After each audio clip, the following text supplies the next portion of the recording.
के नूर कुरान মাদ্রাসা উদ্যোগে আয়োজিত প্রথম বার্ষিক তাফসীর কুরআন মাহফিলে আসা বসার জন্য তৌফিক দান করেছেন। ওই মহান রবের দরবারে দিল থেকে শুকরিয়া আদায় করে বলি আলহামদুলিল্লাহ। আমার ভাইরা, সন্ধ্যা থেকে আপনারা অত্যন্ত দামি অত্যন্ত মূল্যবান নসিহত শুনতেছিলেন হযরত ওলামায়ে কেরামের জবান থেকে। এতক্ষণ পর্যন্ত যেই নসিহতগুলি আপনারা শ্রবণ করেছেন, এই নসিহতগুলির উপরে যদি আপনি আমরা সবাই আমল করি, তাহলেই আমাদের দুনিয়ার জীবন আখিরাতের জীবন উভয়টাই সুন্দর হয়ে যাবে। ঠিক কি ঠিক না বলেন? আমার ভাইয়েরা, আমার বন্ধুরা, অনেক বড় বড় ওলামায়ে কেরাম এখানে কথা বলেছেন। যদিও যেই পরিমাণ এখানে শ্রোতা থাকা দরকার ছিল, ওই পরিমাণ শ্রোতা উপস্থিত এখানে হয় নাই। আমরা তো দেখি ঢাকা শহরে আমাদের মসজিদগুলিতে, আমি যে মসজিদে জুমা পড়াই, আমি জুমা পড়ানোর আগে মসজিদে ঢোকার আগে 3 তলা পর্যন্ত মুসল্লি ভরে যায়, বলে আলহামদুলিল্লাহ।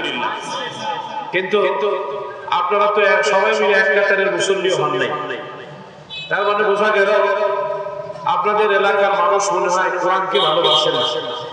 বিষয়টা কি এরকম? যদি সবাই কোরআনকে ভালোবাসতো, তাহলে কোরআনের তাফসীর আসতো কিনা বলেন?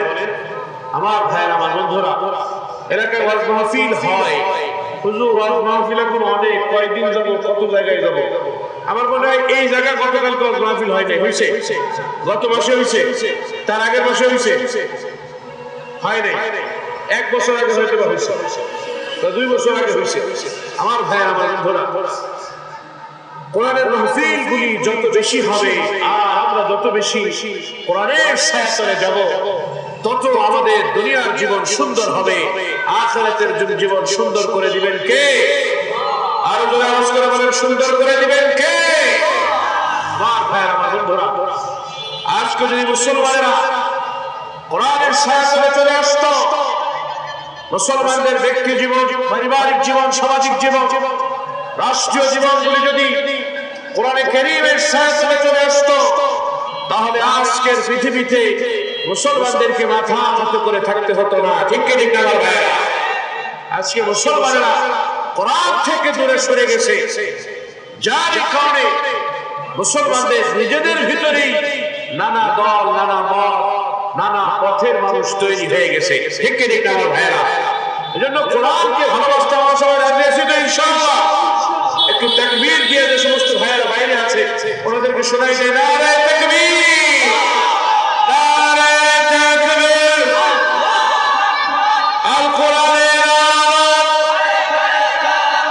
ঘরে ঘরে যাও, কোরআন সুন্নাহ, নারে তাকবীর। আমার ভাইয়েরা, আমার বন্ধুরা, দ্বীনি মাহফিল, এক একটা মাহফিল মাদ্রাসা কমিটি, মসজিদ কমিটি, এলাকা যুব সমাজ কর্তৃক করা হয়। আমরা তো আমাদেরকে দাওয়াত করা হয় শুধুমাত্র মাহফিল শোনার জন্য। মাহফিল শোনাটাও কষ্টের, কিন্তু মাহফিল শোনা, বসে থাকা যতটা কষ্টের, এর থেকেও এই সুন্দর জান্নাতি মনোরম পরিবেশ যারা করেছে, অক্লান্ত পরিশ্রম যারা করেছে, 5 দিন, 10 দিন, 15 দিন, 1 মাস যাবত এই মাহফিলের জন্য খাটাখাটি করে আজকের এই সুন্দর জান্নাতি পরিবেশটা যারা করেছে, তাদের কষ্টটা অবশ্যই আমাদের চেয়ে বেশি হয়েছে। ঠিক কি ঠিক আমার ভাইরা? আমার ভাইরা যারা আজকে এই মাহফিলের ব্যবস্থা করেছে, নিঃসন্দেহে ওই মানুষগুলি আপনাদের ভালো চায়। ঠিক কি ঠিক না? নিঃসন্দেহে ওই মানুষগুলি চায় এলাকার প্রত্যেকটা মানুষ কোরআন পড়া হয়ে যায়, এলাকার প্রত্যেকটা ঘরে শান্তির বাতাস ঢুকে যায়, এলাকার প্রত্যেকটা কবরের বাসিন্দা কবরের আযাব বন্ধ হয়ে যায়। ঠিক কি ঠিক আমার ভাইরা, আমার বন্ধুরা, আমার যেই এলাকার ভিতরে কোরআন কারীমের তেলাওয়াত চলতে থাকে, কোরআন কারীমের তাফসীর চলতে থাকে, কোরআন কারীমের আওয়াজ চলতে থাকে, আমার আপনার নবী, বিশ্ব নবী, দো জাহানের বাদশা নবী, ফখরে দো আলম, মাহবুবে কিবরিয়া, নবী মুহাম্মদুর রাসূলুল্লাহ সাল্লাল্লাহু আলাইহি ওয়াসাল্লাম বলেন, কোরআনের সম্মানে, কোরআনের ইজ্জতে আল্লাহ রাব্বুল ইজ্জতি ওয়াল জালাল ওই এলাকার কবরের বাসিন্দাদের কবরের আযাবগুলি আল্লাহ তাআলা মাফ করে দেন। এজন্য কোরআন কারীমের আলোচনা যত বেশি হবে, কোরআনের তেলাওয়াত যত বেশি হবে, জীবিত মানুষদের যেমন ফায়দা হবে, মৃত লোকদেরও ফায়দা হবে। ঠিক কি না ভাইরা? এজন্য আমার ভাইরা, আমার বন্ধুরা, আমি আপনি আজকে এখানে এসেছি কোরআনের ছাত্র হওয়ার জন্য, ঠিক না? জোরে আওয়াজ করে বলেন, কিসের ছাত্র হওয়ার জন্য আসছে? কোরআনের ছাত্র হওয়ার জন্য আসছে আমার ভাইরা। যারা কোরআনের ছাত্র হওয়ার জন্য ঘর থেকে বের হয়, আমার আপনার নবী, বিশ্ব নবী মুহাম্মদুর রাসূলুল্লাহ সাল্লাল্লাহু আলাইহি ওয়াসাল্লাম বলেন, যেই মানুষটা ঘর থেকে কোরআনের তাফসীর শোনার জন্য, কোরআনের মাহফিল শোনার জন্য ঘর থেকে বের হলো, আল্লাহর তৈরি নূরের ফেরেশতারা ওই মানুষগুলোর পায়ের তলে তাদের পাখা বিছিয়ে দেয়।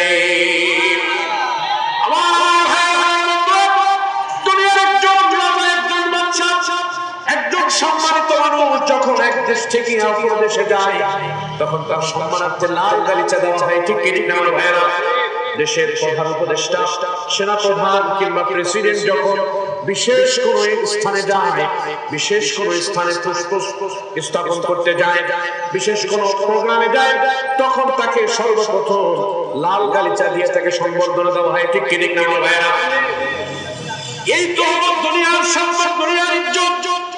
আর আপনার মালিক আল্লাহ রাব্বুল ইজ্জতি ওয়াল জালাল যারা কোরআনের ছাত্র হবে, যারা নিজেরা কোরআন শিখবে, কোরআন পড়বে, কোরআনের মজলিসে যাবে, ঘর থেকে নিয়ত করে বের হইছে, আল্লাহর তৈরি ফেরেশতারা তাদের পায়ের নিচে নিজেদের পাখনাগুলোকে বিছিয়ে দিয়েছে। এজন্য আমার ভাইরা, বন্ধুরা, বলুন তো দেখি, জীবনে যতদিন বেঁচে থাকবো কোরআনের সাথে থাকবো তো ইনশাআল্লাহ?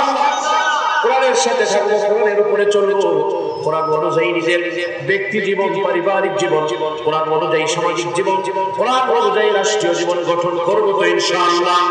আমার ভাইরা, যদি কোরআন অনুযায়ী আমরা আমাদের ব্যক্তি জীবন, আমরা আমাদের সামাজিক জীবন, আমরা আমাদের রাষ্ট্রীয় জীবনকে গঠন করে নেই, তাহলে কোরআন ওয়ালা যার উপরে আল্লাহ রাব্বুল ইজ্জতি ওয়াল জালাল এই কোরআন কারীমকে অবতীর্ণ করেছেন, আমার আপনার নবী, বিশ্ব নবী মুহাম্মদুর রাসূলুল্লাহ সাল্লাল্লাহু আলাইহি ওয়াসাল্লাম বলেছেন, কিয়ামতের ময়দানে আল্লাহ রাব্বুল ইজ্জতি ওয়াল জালাল ওই মানুষগুলিকে যারা কোরআন পড়বে, কোরআন পড়তে পড়তে, কোরআনের উপরে আমল করতে করতে যারা কোরআনের সাধকে পরিণত হয়ে যাবে, ওই মানুষগুলিকে আল্লাহ রাব্বুল ইজ্জতি ওয়াল জালাল কিয়ামতের ময়দানে ফেরেশতাদের সঙ্গে জান্নাতি বানায়া দিবে।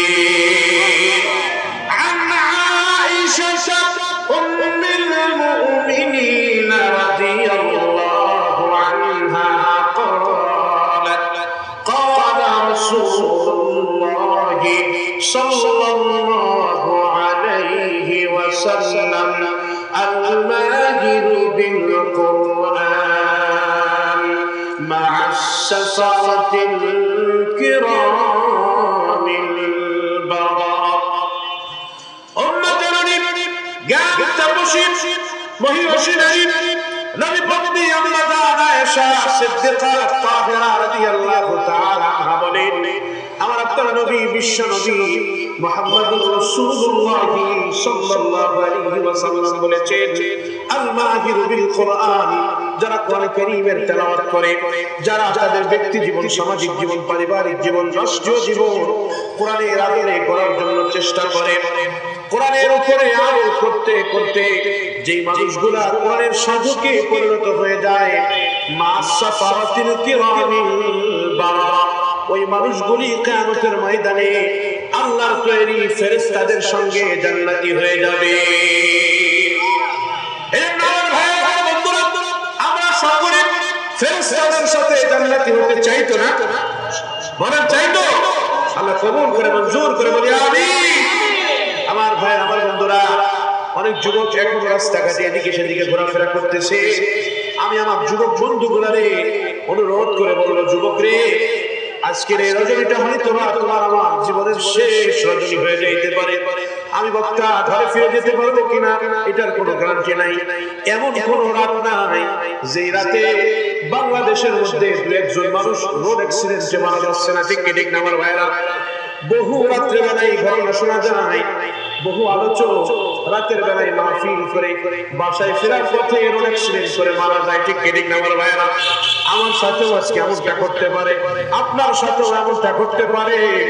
আমার ভাইরা, আমার বন্ধুরা, জানি না আজকের এই মাহফিল আমার আপনার কার জীবনের শেষ মাহফিল হয়ে যাচ্ছে। হয়তো আগামীকালকে এই সময় সবাই কেউ আসবে না, আমি থাকবো না। আপনি আগামীকালকে এই সময় এখানে এসে তওবা করতে চাইলেও এই সুযোগ আপনাকে দেওয়া হবে না। এই সুযোগ আর আপনি পাবেন না আমার ভাইয়েরা, আমার বন্ধুরা। আমি অনেক লম্বা সময় আপনাদের থেকে নিব না আমার ভাইয়েরা, আমার বন্ধুরা। যারা এখনো এদিকে ওদিকে আছেন, মাহফিলের চতুর্পাশে আছেন, আপনাদের কাছে হাত নজর করে বলি, আসেন আসেন আসেন, কোরআনের এই বাগিচায় আছেন। আমি, আপনি, আমরা সকলে এখান থেকে তওবা করে আল্লাহ পাকের রাজি খুশি করে আল্লাহ পাকের সন্তুষ্টি অর্জন করে ঘরে ফিরে যাব। ঠিক ঠিক না? আল্লাহ সবাইকে তৌফিক দান করে বলি আমিন। আমার ভাইরা, আমার বন্ধুরা, রাত অনেক হয়েছে, লম্বা কোনো কথা বলার এখন সুযোগ নেই। আমি আপনাদের সামনে, আপনারা এখানে লিখেছেন তাফসীর কোরআন মাহফিল, এজন্য সূরাতুল বাকারা কোরআন কারীমের কয় নম্বর সূরা বলেন? বলে না? সূরা বাকারা কোরআন কারীমের কয় নম্বর সূরা? 2 নম্বর। কয় নম্বর? মুসলমান খবর নাই সূরা বাকারা কয় নম্বর সূরা? কারণ কোরআনের সাথে সম্পর্ক তো নাই, খবর থাকবে কেন? 1 নম্বর সূরার নাম কি বলেন? 1 নম্বর সূরার নাম কি? সূরাতুল ফাতিহা। 1 নম্বর সূরার নাম কি? সূরাতুল ফাতিহা, সূরাতুল শিফা, ওয়াহিয়া উম্মুল কুরআন। এটা কোরআনের মা। এটা কি কোরআনের মা? সূরা ফাতিহা। কোন মানুষ অসুস্থ হয়ে গেলে আপনি কিছু জানেন না, শুধু সূরা ফাতিহা বিশুদ্ধ করে পড়তে পারেন। অসুস্থ রোগীরে পড়ে ফু দেন, সুস্থ করে দেওয়ার মালিক কে? এই সূরাতে সূরাতুল শিফা, সমস্ত রোগ মুক্তির সূরা। এটা বলেছেন কে? মুহাম্মাদুর রাসূলুল্লাহ। এই সূরার একটা নামই আছে, সূরাতুল শিফা। এই সূরাটা কয় নম্বর সূরা কোরআন কারীমের? সবাই বলেন কয় নম্বর? 1 নম্বর সূরা। 2 নম্বর সূরার নাম কি? সূরাতুল বাকারা। 2 নম্বর সূরার নাম কি বলে? সূরাতুল বাকারা। এই সূরাতুল বাকারা 153 নম্বর আয়াতে কারীমা আমি আপনাদের সামনে পাঠ করেছি আমার ভাইরা। আল্লাহ রাব্বুল ইজ্জতি ওয়াল জালাল বিশ্বাসীদেরকে ডেকে বলছেন, ইয়া আইয়ুহাল্লাযীনা আমানু, হে বিশ্বাসীরা, হে ঈমানদারেরা, ইসতাঈনু বিস-সাবরি ওয়াস-সালাত, তোমরা আল্লাহর কাছে ধৈর্য এবং সালাতের মাধ্যমে সাহায্য চাও। বুঝে থাকলে বলুন, আল্লাহর কাছে সাহায্য চাওয়ার জন্য আল্লাহ তাআলা কয়টি বস্তুর কথা বলেছেন? দুইটা। কয়টা? একটা হলো সালাত, আর একটা হচ্ছে সবর, ধৈর্য। একটা হলো সালাত, আর একটা কি? সবর, ধৈর্য। আমার ভাইরা, আমার বন্ধুরা, আমার আপনার মালিক রব্বুল আলামিন আমাকে আপনাকে শত বিপদে আপদে, শত মুসিবতে, আমার আপনার মালিক আল্লাহ আমাকে আপনাকে আল্লাহ তাআলার কাছে সাহায্য চাইতে হবে, এটা বলেছেন। যেমন সাহায্য চাওয়ার পদ্ধতিও আল্লাহ তাআলা কোরআন কারীমে বলে দিয়েছেন। ঠিক ঠিক না? আমার ভাইরা, বন্ধুরা, সাহায্য চাওয়ার প্রথম পদ্ধতি হলো সালাত। আল্লাহ রাব্বুল ইজ্জতি ওয়াল জালাল কোরআন কারীমে বলছেন, বান্দা তুমি মুসিবতে পড়ছো, তুমি বিপদে পড়ছো, তুমি সাথে সাথে সালাতের মধ্যে দাঁড়ায় যাও। সাহায্য করবেন কে? সবাই বলে না? বলেন, সাহায্য করবেন কে? আমার ভাইরা, আমার বন্ধুরা, হাদিস শরীফের মধ্যে আসছে, আমার আপনার নবী বিশ্ব নবী মুহাম্মদুর রাসূলুল্লাহ সাল্লাল্লাহু আলাইহি ওয়াসাল্লাম যখনই কোনো মুসিবতের মধ্যে পড়তেন, নবীজি যখনই কোনো বিপদে পড়তেন, তখনই রাসূলুল্লাহ সালাতের মধ্যে দাঁড়িয়ে যেতেন। সুবহানাল্লাহ বলেন না? হাদিস শরীফে আছে, ইদা হাযাবাহু আমরুন ফাজিয়া ইলা সালাত, যখনই নবী কোনো মুসিবতের মধ্যে পড়ে যেতেন, যখনই কোনো বিপদের মধ্যে পড়ে যেতেন, যখনই কোনো পেশায় রাসূলুল্লাহর উপরে ভর করত, তখনই আল্লাহ নবী সালাতের মধ্যে দাঁড়িয়ে যাইতেন। আমার ভাই, সালাতের মাধ্যমে বান্দা সবচেয়ে বেশি তার রবের নিকটবর্তী হয়ে যায়। আল্লাহ বলে, বান্দা ওয়াসজুদু ওয়াকতারিব, তুমি আমাদের সিজদা দাও আর আমার নিকটবর্তী হয়ে যাও। সুবহানাল্লাহ বলেন না? বান্দা আমাদের সিজদা দাও বান্দা যখন সিজদায় চলে যায় তখন রব্বুল আলামিনের সবচেয়ে বেশি কাছে চলে যায় বান্দা। আমার ভাইরা, আমার বন্ধুরা, বিপদে পড়ে একবার সালাত আদায় করে দেখেন কেমন মজা লাগে নামাজের মধ্যে। বিপদে সালাত কেমন মজা লাগে। সালাত যদি সালাতের মতো হয়, রব্বুল আলামিন সাথে সাথে বিপদগ্রস্ত ব্যক্তি ডাকে সাড়া দিয়ে দেয়। ঠিক কি না ভাইরা? বুখারী শরীফের মধ্যে আছে, জাতির পিতা, মুসলিম জাতির পিতা হযরত ইব্রাহিম আলাইহিস সালাতু ওয়াস সালাম শিও বিবি হযরত সারা আলাইহিস সালাতু ওয়াস সালামকে নিয়ে এক জালেম, প্রতাপশালী, দুশ্চরিত্রবান এক বাদশার এলাকা অতিক্রম করছিলেন। এই জালেম দুশ্চরিত্রবান বাদশা বুঝতে পারল নবী ইব্রাহিমের সাথে সুন্দরী বিবি রয়েছে। দুশ্চরিত্রবান বাদশা ইব্রাহিম আলাইহিস সালাতু ওয়াস সালাম এবং তার বিবি সারা আলাইহিস সালাতু ওয়াস সালাম দুইজনকে বন্দী করে নিয়ে আসলেন। দুইজনকে পৃথক দুই রুমে নিয়ে গেলেন। হযরত সারাকে যে রুমে রাখা হলো, দুশ্চরিত্রবান বাদশা ওই রুমে গিয়ে হাজির। আমার ভাই, আমার বন্ধুরা, হযরত সারা আলাইহিস সালাতু ওয়াস সালামের সাথে খারাপ কাজ করার জন্য দুশ্চরিত্রবান বাদশা উদ্বুদ্ধ হলো। সামনে তার হাত বাড়িয়ে দিল। মুহূর্তের মধ্যেই আল্লাহ রাব্বুল ইজ্জত ওয়াল জালাল বাদশার পুরো শরীরটাকে পাথরে পরিণত করে দিয়েছিল। আমার ভাই, আমার বন্ধুরা, বাদশা কোনো উপায় না পেয়ে হযরত সারা আলাইহিস সালাতু ওয়াস সালামের কাছে ক্ষমা চেয়েছে আর বলছে, ও সারা, তুমি একটু আল্লাহর কাছে ক্ষমা চাও আমার পক্ষ হয়ে, আমি আর তোমারে ডিস্টার্ব করব না। সারা আলাইহিস সালাতু ওয়াস সালাম দুশ্চরিত্রবান বাদশার জন্য ক্ষমা চাইল। আল্লাহ তাআলা তার স্বাভাবিক বানায় দিল। আবারও সে সারার উপরে হামলা করতে চাইছে। আল্লাহ আবারও তার পাথর বানায় দিয়েছে। বুখারী শরীফের মধ্যে আসছে, এরকম কয়েকবার সে করেছে, আবার কয়েকবার আল্লাহ তাআলা তার স্বাভাবিক করে দিয়েছে। আমার ভাইয়েরা, আমার বন্ধুরা, শেষবার যখন সে দেখলো যে না না না, সারার সাথে কোনোভাবেই সারার সম্পর্ক নষ্ট করা যাবে না, কোনোভাবেই সারার সাথে পারা যাবে না, তখন সে সারার কাছে সারেন্ডার করলো, ক্ষমা চাইলো এবং হযরত সারা আলাইহিস সালাতু ওয়াস সালামকে তার কাছ থেকে মুক্তি দিয়ে দিল। সাথে সাথে একজন দাসীকেও হযরত সারা আলাইহিস সালাতু ওয়াস সালামকে গিফট দিয়ে দিল, হাদিয়া দিয়ে দিল। আমার ভাইরা, আমার বন্ধুরা, হযরত সারা আলাইহিস সালাতু ওয়াস সালাম নিজের রূম থেকে বের হয়ে স্বামী হযরত ইব্রাহিম আলাইহিস সালাতু ওয়াস সালামের রুমের কাছে গেলেন। গিয়ে দেখে আল্লাহর নবী ইব্রাহিম আলাইহিস সালাতু ওয়াস সালাম তখনও পর্যন্ত সালাতের মধ্যে দাঁড়িয়ে রয়েছে। এত আজকে সুবহানাল্লাহ কইলেন। হযরত ইব্রাহিম আলাইহিস সালাতু ওয়াস সালাম বুঝতে পেরেছে আজকে এখানে আমি একা, আমার নবীকে ওরা বিশেষ পক্ষে নিয়ে গেছে, সুতরাং এখানে করার মতো কিছুই তো আমার নাই। এখানে আমার জোরের একটা ভাই নাই, আমার কোনো বন্ধু বান্ধব নাই, পরিচিত কোনো লোকজন নাই, যারা আছে সবগুলাই দুশ্চরিত্রবান বাদশার লোকেরা। যেখানে কেউ নাই সেখানে আছে কে বলেন? যেখানে সাহায্য করার কেউ নাই সেখানে আছে কে? আর আওয়াজ করে বলেন, আছে কে? আমার ভাইয়ের, আমার বন্ধুরা, গভীর রজনীতে আমি আপনি বিপদে পড়ে যাই, তখন আমাকে আপনাকে সাহায্য করে কে? আমার ভাইয়ের, আমার বন্ধুরা, জীবনে অনেকেরই হয়তো এমন হয়েছে, রাতের বেলায় ঘুমাইছে, হঠাৎ করে শ্বাসকষ্ট শুরু হয়েছে, কিংবা গ্যাস ফর্ম করেছে, মারাত্মক খারাপ লাগা শুরু হয়েছে, মনে হয় যে এই যে মনে হয় জানটা বের হয়ে যাবে। ওই সময়ে যদি কেউ আল্লাহকে ডাক দেয়, মুহূর্তের মধ্যেই তাকে স্বাভাবিক বানায় দেয় কে?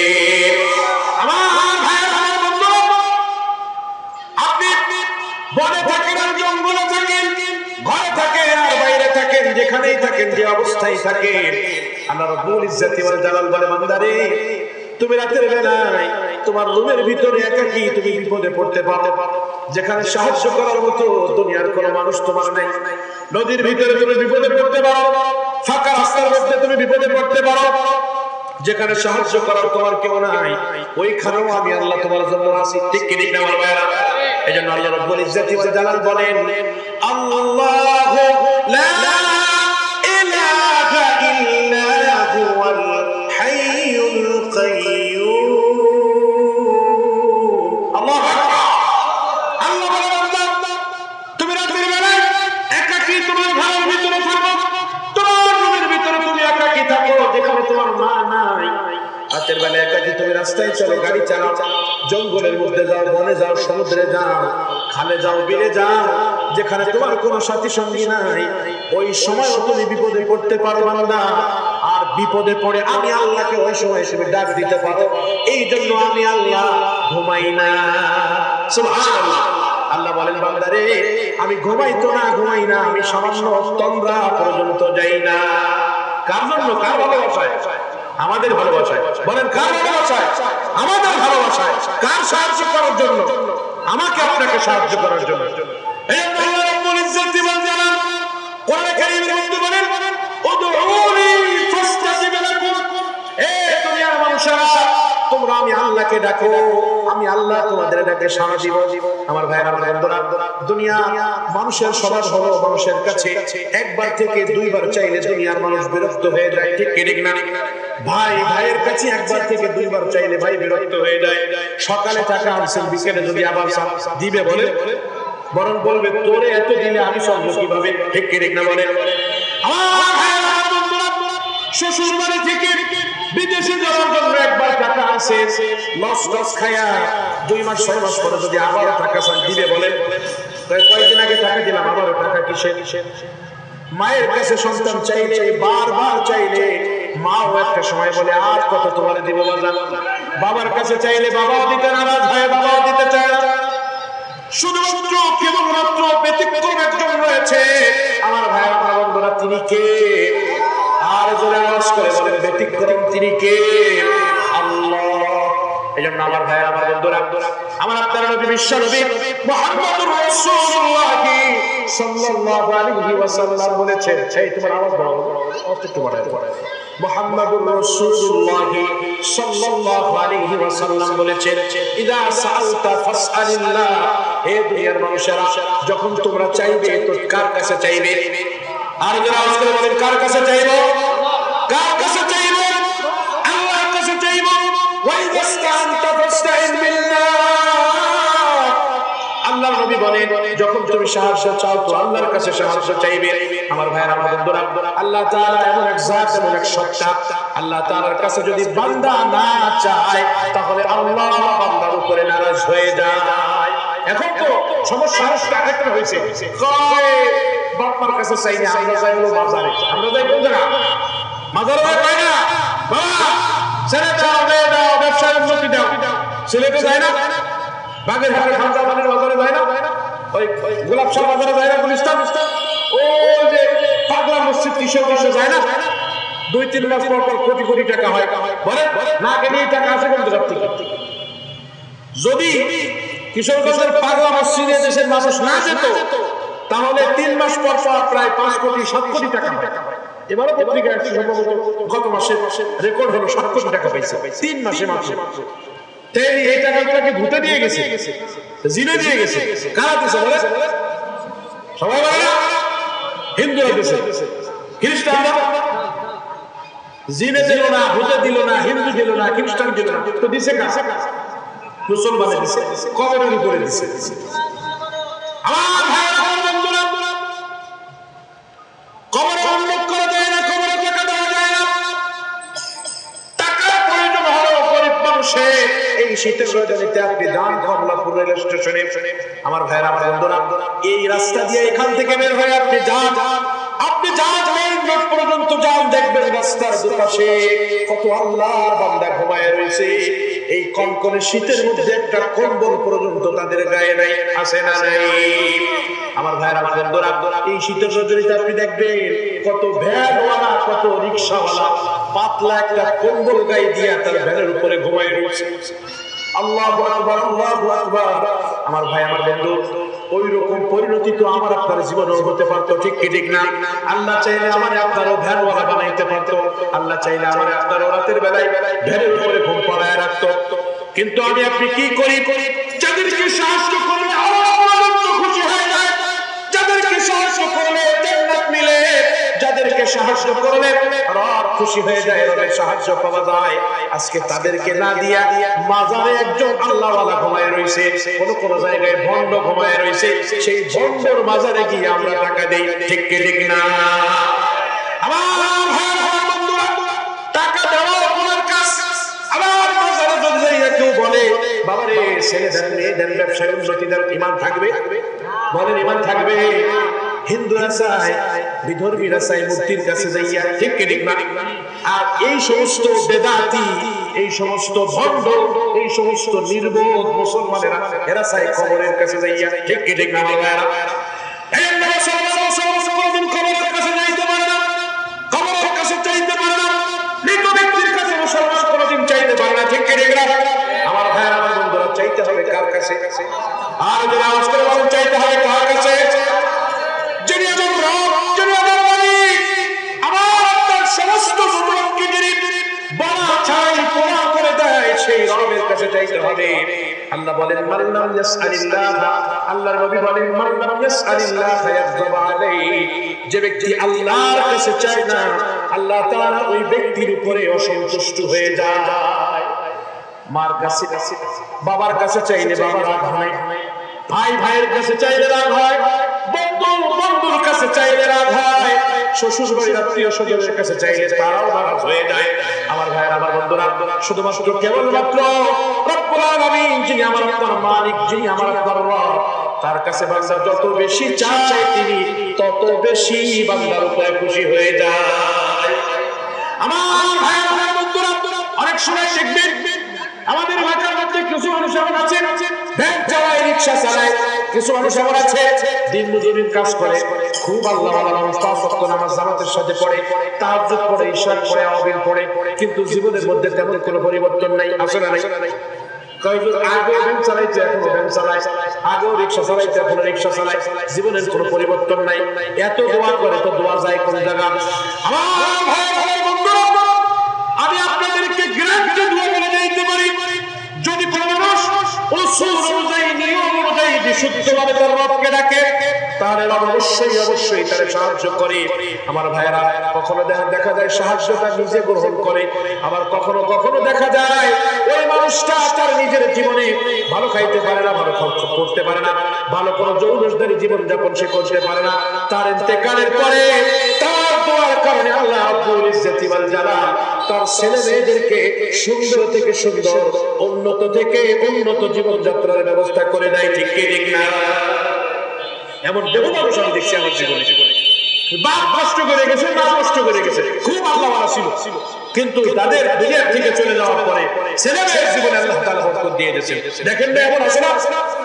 আমার এই দুনিয়ায় কোন মানুষের কোন দোয়া আল্লাহর নবী ফলে যাইতে দেখবে না, সবগুলিকে আল্লাহ তাআলা কাজে লাগায় দেয়, কখনো কোনোটা আগে কোনোটা পরে। আমার ভাইয়েরা, আমার বন্ধুরা, এই জন্য একটা দোয়া বিফলে যায় না আমার ভাইয়েরা। তাহলে বলুন তো চাইতে হবে কার কাছে? চাওয়ার তরিকা হলো সালাত। কিসের মাধ্যমে চাইতে হবে? সালাতের মাধ্যমে চাইতে হবে, নামাজের মাধ্যমে চাইতে হবে। যত বিপদ আপদ, যত মুসিবত আমার উপর আসুক না কেন, কার কাছে চাইতে হবে? আমার ভাইয়েরা, আমার ভাইয়েরা, আমার বন্ধুরা, হাদিস শরীফের মধ্যে আসছে, বুখারী শরীফের মধ্যে হাদিস আসছে, বদরের যুদ্ধের রজনীতে আমার আপনার নবী বিশ্বনবী মুহাম্মদুর রাসূলুল্লাহ সাল্লাল্লাহু আলাইহি ওয়াসাল্লাম গিয়েছিল যুদ্ধ করার নিয়ত ছাড়া। নবীজি গিয়েছিল মক্কার মুশরিকদের একটা ব্যবসায়ী কাফেলাকে ঠেকিয়ে দেওয়ার জন্য। আমার ভাইয়ের, আমার বন্ধুরা, কিন্তু আল্লাহ তাআলার পক্ষ থেকে নির্দেশ আসছে যুদ্ধ করার জন্য। উযিনা লিল্লাযীনা ইউকাতালুনা বিআন্নাহুম যুলিমু ওয়া ইন্নাল্লাহা আলা নাসরিহি লাকাদির। আল্লাহ তাআলা যুদ্ধের অনুমতি দিয়ে দিয়েছেন মুসলমানদেরকে, যুদ্ধ করার নির্দেশ আল্লাহ তাআলা দিয়েছেন। একদিকে না খাওয়া নিরস্ত্র 313 জন মুসলমান, আর ওইদিকে অস্ত্র শস্ত্রে সজ্জিত শক্তিশালী হাজারের উপরে কাফের মুশরিক বাহিনী। সকালবেলায় মোকাবেলা হবে ময়দানে। কিভাবে মুসলমান লড়াই করবে? হযরত আলী রাদিয়াল্লাহু তাআলা আনহু বলেন, বুখারীর মধ্যে আসছে, লাকাদ রাআইনা, হযরত আলী বলেন, আমি আমাদের প্রত্যেকের দিকে তাকায় দেখলাম লাইলাতা বদরিন, বদরের রজনীতে, যে আমরা সবাই ঘরে ঘুমাচ্ছিলাম, ইল্লা রাসূলুল্লাহ, শুধুমাত্র কেবলমাত্র আল্লাহর নবী সাল্লাল্লাহু কানা ইয়াদউ ইলা সাদারাতিন, নবীজি একটা গাছের পাশে দাঁড়ায় দাঁড়ায় সালাত আদায় করেছে। ওয়া কানা ইয়াদউ হাত্তা ইয়াসবাহ, রাসূলুল্লাহ সকাল পর্যন্ত, ভোর পর্যন্ত আল্লাহ রাব্বুল ইজ্জতি ওয়াল জালালের কাছে দোয়া করেছে। আমার ভাইয়েরা, আমার বন্ধুরা, নবীজি সালাতের মধ্যে দাঁড়ায় দাঁড়ায় আল্লাহ পাকের কাছে দোয়া করেছে যুদ্ধের ফলাফল কি হাজারের উপরে অস্ত্রে শস্ত্রে সজ্জিত কাফের মুশরিক বাহিনী না খাওয়া অসহায় নিরস্ত্র 313 জন মুসলমান তাদের মোকাবেলা করতেছে আমার ভাই আমার বন্ধুরা যুদ্ধের ফলাফল হলো মুসলমানদের মধ্য থেকে মাত্র 14 জন মুসলমান শাহাদাত বরণ করেছে আর কাফেরদের 70 জন মৃত্যুবরণ করেছে 70 জন কাফের মুসলমানদের হাতে বন্দী হয়েছে যুদ্ধে মুসলমানদেরকে সম্পূর্ণরূপে বিজয় দান করেছেন কে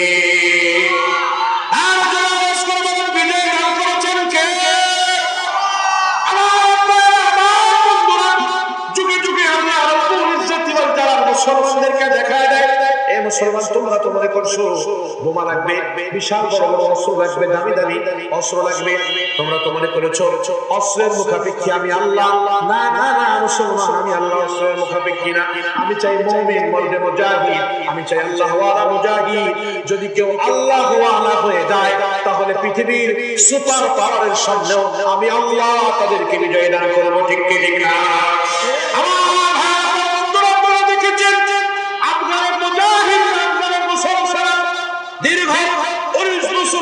পৃথিবীর সুপার পাওয়ার আমেরিকার সাথে যুদ্ধ করেছে আমার ভাইয়েরা আমার বন্ধুরা আপনারা তো হয়তোবা মনে করবেন যে হয়তোবা আফগানিস্তানিরা আফগানের মুজাহিদরা আমেরিকার বিরুদ্ধে যুদ্ধ করছে আমার ভাইয়েরা যুদ্ধটা শুধু আমেরিকার মুজাহিদদের বিরুদ্ধে ছিল না বরং যুদ্ধ ছিল গোটা পৃথিবীর সমস্ত সুপার পাওয়ারদের বিরুদ্ধে কারণ আমেরিকা গোটা পৃথিবী থেকে ন্যাটো বাহিনী গঠন করে গোটা পৃথিবী থেকে অস্ত্র কালেকশন করেছে গোটা পৃথিবী থেকে সৈন্য কালেকশন করে এরপরে আফগান মুজাহিদদের সাথে যুদ্ধ করেছে ঠিক কি ঠিক না আমার ভাইরা কিন্তু রাতের আধারে পায়ে জুতা নাই পেটে খাবার নাই পায়ে জুতা নাই গায়ে চাওয়া নাই গায়ে কাপড় নাই এইরকম না খাওয়া নিরস্ত্র অসহায় আফগানি মুজাহিদদের সামনে পৃথিবীর সুপার পাওয়াররা রাতের আধারে নাকে খড় দিয়া আফগানিস্তান পালিয়ে গিয়েছে কিনা বলেন আফগানিস্তান থেকে পালিয়ে গিয়েছে কিনা এজন্য আমার ভাইয়েরা আমার বন্ধুরা আজ যদি মুসলমান ঈমানের উপরে মমিন হয়ে যায় আজ যদি মুসলমান ঈমানের উপরে চলে আসে আল্লাহ রাব্বুল ইজ্জতি ওয়াল জালালের হুকুম আহকামের উপরে নিজের জীবনটাকে চালায় নেয় আমার ভাইয়েরা আমার বন্ধুরা আমাদেরকে সাহায্য করবেন কে আল্লাহ বলেন ওয়া আনতুমুল আ'লাউনা ইন কুনতুম মুমিনিন এ দুনিয়ার মানুষেরা বিজয়ী তো তোমরা হবে যদি তোমরা মুমিন হয়ে যাও মুমিন হওয়া যাবে তো ইনশাআল্লাহ একটু তাকবীর দিয়ে আমাদের নারায়ে তাকবীর দিন ইসলাম আমার ভাইয়েরা আমার বন্ধুরা এজন্য আল্লাহ পাকের কাছে সালাতের মাধ্যমে সাহায্য চাইতে হবে এবার বিপদ আসলে মুসিবত আসলে দৌড় দিয়া ডাক্তারের কাছে যাওয়া যাবে না দৌড় দিয়া উকিলের কাছে যাওয়া যাবে না দৌড় দিয়ে যাইতে হবে কোন জায়গা ওযু কইরা যায় না মাঝে আপনার ঘরে হোক আর মসজিদে হোক যে জায়গায় হোক কোনো অসুবিধা নেই সালাতুল হাজত পড়বেন কয় রাকাত বলে না 2 রাকাত কয় রাকাত 2 রাকাত 2 রাকাত করে যত রাকাত আপনার মনে চাই পড়েন সালাতুল হাজত পড়লে আপনাকে সাহায্য করবেন কে আল্লাহ আপনাকে সাহায্য করবেন ইনশাআল্লাহ আর ভাইরা বন্ধুরা এক নাম্বার আমল হলো সালাতের মাধ্যমে রব্বুল আলামিনের কাছে আমরা সাহায্য চাইবো 2 নাম্বার হলো সবরের মাধ্যমে 2 নম্বরে কি বলেন সবর হলো 3 প্রকার সবর কয় প্রকার বলেন সবর 3 প্রকার এক নাম্বার সবর হলো সবরুন আনিল মাসিয়া সমস্ত গুনাহ থেকে সমস্ত পাপাচার থেকে নিজেকে বাঁচায় রাখা আমার ভাই আমার বন্ধুরা গুনাহ করতে মজা লাগে কি লাগে না বলে সুদ খাইতে মজা লাগে না কথা বল ঘুষ খাইতে মজা লাগে না পরনারীর সাথে পরকিয়া করতে মজা লাগে না মাপে কোন দিতে মজা লাগে না আরেকজনকে কষ্ট দিতে মজা লাগে না একজনকে মারতে মজা লাগে না সবগুলোর মধ্যে মজা লাগে আমার ভাইরা আমার বন্ধুরা আমার আপনার মালিক রব্বুল আলামিন আমাকে আপনাকে বলেছেন এই দুনিয়ার মানুষেরা হারাম যত মজা আছে সমস্ত মজা থেকে নিজেকে বাঁচায় রাখতে হবে বাঁচাইতে গেলে তোমাকে ধৈর্য ধারণ করতে হবে পরকিয়া করলে মজা লাগে নিজের ঘরের মধ্যে সুন্দরী বিবি আছে এরপরেও যুবক ছেলে পিলেগুলো আজকে এত খারাপ হয়েছে হোটেলের রাস্তার মেয়েগুলোর কাছে না গেলে ভালো লাগে না আসে না নাই আছে না নাই ঘরের মধ্যে সুন্দরী বিবি আছে এরপরেও গায়িকা আমেরিকার স্বঘোষিত বিশ্ব মহিলা, ঢাকা শহরের বহু বড় বড় কোটিপতি বাড়িওয়ালারা আছে, বিভিন্ন হোটেলের মধ্যে যে রাত্রি যাপন করে আমার ভাইয়েরা, আমার বন্ধুরা, কারোরটা প্রকাশ পায়, কারোরটা প্রকাশ পায় না, ঠিক কে ঠিক না? যত বড় ধনী দেখেন তত বেশি নোংরামিয়ার নষ্টামি, যত বড় বড় কোটিপতি দেখেন তত বড় বড় নোংরামিয়ার নষ্টামি, তত বড় বড় কোয়ালিটির নায়িকাদের কাছে তারা যায়, গায়িকাদের কাছে তারা যায়। আমার ভাইয়েরা, আমার বন্ধুরা, এই মহিলাগুলা যে সব ঘোষিত বিশ্বাস, এরা যে বাজে নোংরা, এটা এই টাকাওয়ালাও জানে, তারপরে ওই মহিলার কাছে যায়। অথচ ওই বেশ্যা মহিলার চেয়েও অত্যন্ত সুন্দরী, সুন্দর কোমল ভালো চেহারা মহিলা আল্লাহ তার ঘরের মধ্যে রেখে দিয়েছে, ঠিক ঠিক না? ঘরের বউ ভালো লাগে না, বাহিরের ভালো লাগে, নষ্ট কিনা ভালো লাগে। আমার ভাইয়েরা, আমার বন্ধুরা, ঠিক তেমনি ভাবে এর বিপরীত কিছু মহিলাও কিন্তু আমাদের দেশে আসে না, নাই বলে স্বামী থাকে বিদেশে, ইউরোপে, আমেরিকায় স্বামী থাকে, কিংবা স্বামী থাকে দেশে, স্বামী প্রেজেন্ট থাকার পরেও পর পুরুষের সাথে পরকীয়া প্রেম করে, আসে না নাই? আমার ভাইয়েরা, আমার বন্ধুরা, এই পরকীয়া প্রেমে বড় মজা লাগে। আর এখন তো এমন শুরু হয়েছে, ফেসবুকে প্রেম, হোয়াটসঅ্যাপে প্রেম, মেসেঞ্জারে প্রেম, ঠিক কি ঠিক না? আমার ভাইয়েরা, আমার বন্ধুরা, আরেকজনের বউ কিভাবে ভাগায় নিয়ে যাইতে হয় এগুলো আজকে সিনেমা আকারে বানায় দেখায় শেখাচ্ছে, ঠিক কি ঠিক না? আমার ভাইয়েরা, এই যুবক ছেলে মেয়ে তোমরা যারা আছো, তোমাদের কেমন শোনো, যদি বিয়ে করতে হয়, যদি ভাগাইতেই হয়, অবিবাহিত একটারে ভাগাইও, বিয়ে দাঁড়িয়ে মেয়ে নিয়ে যাও না, কারণ তোমার তাতে তোমার দুনিয়াও শেষ, তোমার আখেরাতও শেষ। তাহলে এটা কেমন কথা বললেন? আমার ভাইয়েরা, অনেক ওলামায়ে কেরাম এখানে আছে, আশপাশেও অনেক বড় বড় ওলামায়ে কেরাম আছে। ঢাকা শহরে আলেমের অভাব নেই, মাদ্রাসা মসজিদের অভাব নেই। একটা মাসালা তোমাদেরকে বলে দেয়, যুবকরা শোনো, এখন বর্তমান সময় নতুন ফ্যাশন শুরু হয়েছে, মা বয়সী, খালার বয়সী, ফুফুর বয়সী মহিলাদের সাথে জুয়া ছেলেপেলে প্রেম করে, আসে না নাই বলে? আবার কয়েকদিন প্রেম করার পরে, 2-4 বছর দেখা সাক্ষাৎ করার পরে ভাগ্যে চলে যায়, আসে না নাই বলে? ফ্যাশন শুরু হয়েছে এটা আমার ভাই। আবার যুবতী মেয়েরা বুড়ো বুড়ো মেয়েটাকে কাছে বিয়ে করতেছে, আসে না নাই বলে? ফ্যাশন শুরু হয়েছে, এটারে তারা এখন বর্তমান ফ্যাশন বানাইছে। না, এটা কোনো সমস্যা নাই আমাদের, আমরা তো সব স্বাভাবিক ভাবে নিয়ে নিচ্ছি, আমরা তো অসুখে নাই, আপনারা এত কথা বলেন কেন? আমার ভাইয়ের, আমার বন্ধুরা, যারা বিবাহিত আরেকজনের বিবাহ বন্ধনে থাকা বিবিকে নিয়ে চলে যায়, কি করে? ওই বিবি কাজী অফিসে যায়, কাজী অফিসে গিয়ে আগের স্বামীরে ডিভোর্স দিয়ে ওই কাজীরে দিয়ে নতুন আরেক স্বামীর সাথে বিবাহ বন্ধনে আবদ্ধ হয়ে তার সাথে চলে যায়, ঠিক কি আমার ভাইয়া? আগেরটা বাপ, নতুন আমার বৈধ স্বামী। কিন্তু ইসলামে কথা বলে যে স্বামী যদি তার স্ত্রীকে মৌখিক কিংবা লিখিত কাবিননামার 18 নম্বর